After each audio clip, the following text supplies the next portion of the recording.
Hey guys, it's me. Alright, this is the story about my life. I am Skullcrusher16, and this is my life. I was born on May 20th, 2003, on a Monday or a Saturday.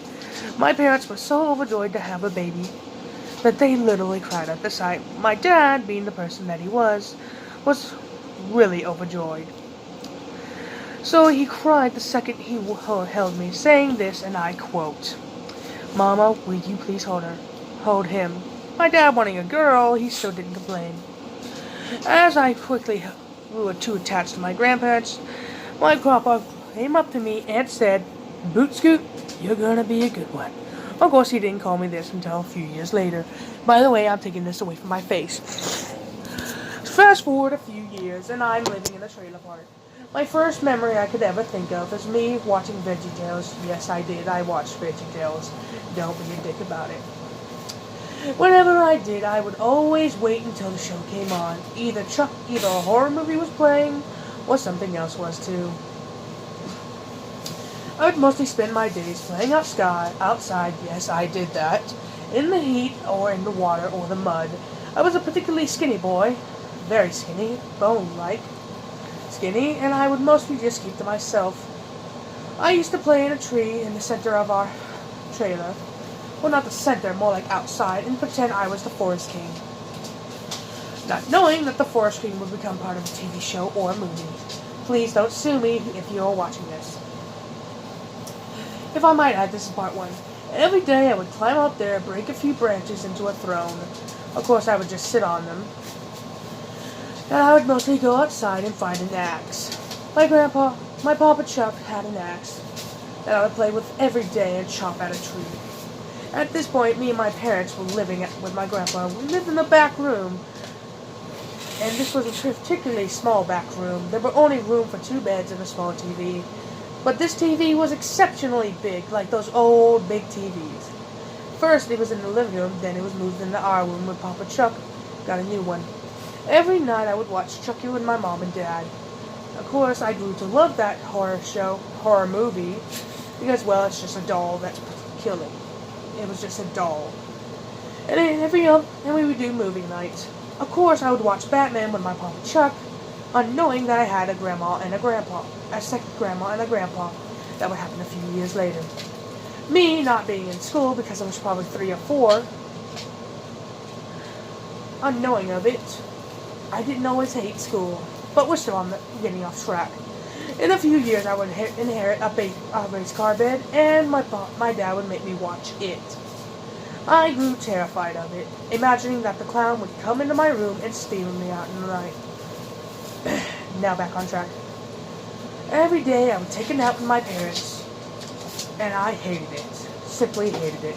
I would have frequent nightmares and predictions about my parents. Most of them are true, most of them are false. But I have one dream that has me on a pillow, screaming from the sky, saying, "Oh dear, oh dear, oh dear, oh dear," and me screaming, "Wake up, wake up, wake up," as I was chasing my cousins. And when I did, it was an hour later. I always hated this. But when I wasn't at school, I would wait. This was the point as I wasn't at school, because I was either 3 or 4. I'd wake up every morning at 7 and go to my Uncle Chad and talk to him. He would be up at this point, like me. We would talk until my parents got up, or I would go outside until they did. The first time I did, my parents were very concerned, telling me not to go outside. So I did it. I went out into this little platform that my Papa Chuck had built, so he could be outside simultaneously being inside. It was like a closed off little area that, well, it was basically just a little admit a bit to his little trailer. So he also had a mobile trailer on a pavilion he had. This wasn't a pavilion like at school that I had in Boswell, but a little one. I would go into that little trailer every day looking for something new to play with, but I would ultimately fail and get caught. I mostly played in the mud all day long, just creating sculptures. Fast forward a few more years, and I'm living with my parents still. Fast forward a year or two, and I'm 6. I've been to school and everything. I hate it. I loved it at a time. But we'll continue why I hate it now. Later on why I hate it. Now, I've only done a few things in my years of existence. I've gone to school and made one girlfriend. Well, girlfriend. That's a pause because she was actually my girlfriend. She was just a friend who was a girl. Now, let's continue on. After that, this was the time that I grew to know rage and hatred, and annoyance, and a bit of sarcasm and self-indulgence. But we'll get to that. I learned hatred and rage and sadness. One day, as I was riding my bike, yes, I rode my bike. I had one. This was when I was 5 or 6, and I moved away from my grandpapa truck for a little while and lived there again. Apparently, it was costing. I think I actually learned how to ride my bike beforehand. I can't remember. This was before I moved away. As I was saying, I had particularly long hair, so they mistaked me for a girl. When they found that I was a boy, they thought I was taking her into the woods to have sex with her, apparently, because that's a pedophile thing to do. They actually said that she was grounded for going out into the woods, and I was really into K&D, so we had our little society of K&D followers. I was number 175-84. She was number 1577841, and our third friend was 74156. We called ourselves the Kids Next Door Triad. She was grounded for going into the woods, and I was apparently to blame for it. After that, her parents told me not to come near her for an entire 3 months. After that, I rode home crying and telling my parents what happened. After that, God dang it. Dang it, Bubba, why did you fart? I cried for nearly an hour. After that, it turned to rage, as I blamed them and threatened, and I told myself that I would never care for them again, and I would forever hate their family. After that, I never saw the girl again. I stayed away from her and grew to hate her and her family. After that, I was alone again for years on end. Occasionally, I would go to my cousins to hang out with them.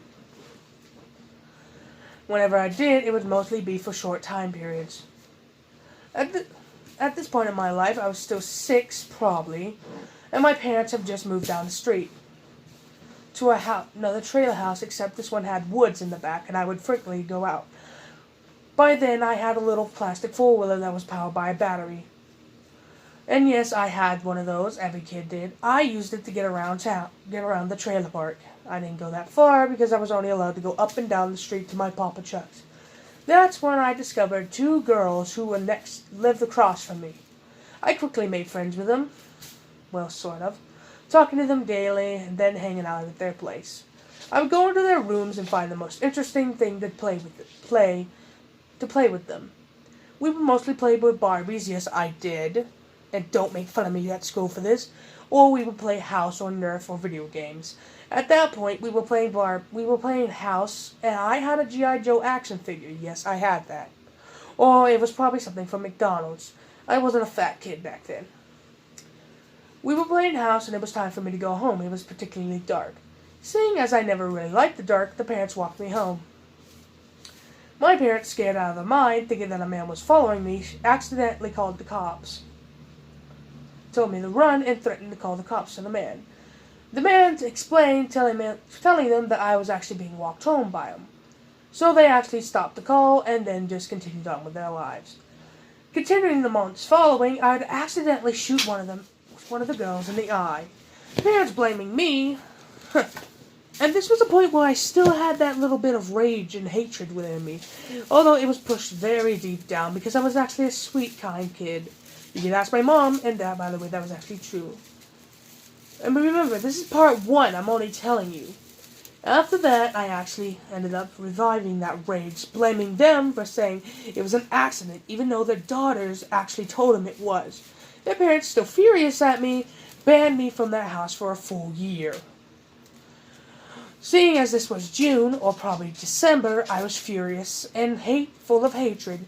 I ended up hating their parents with their most intense flames of hell.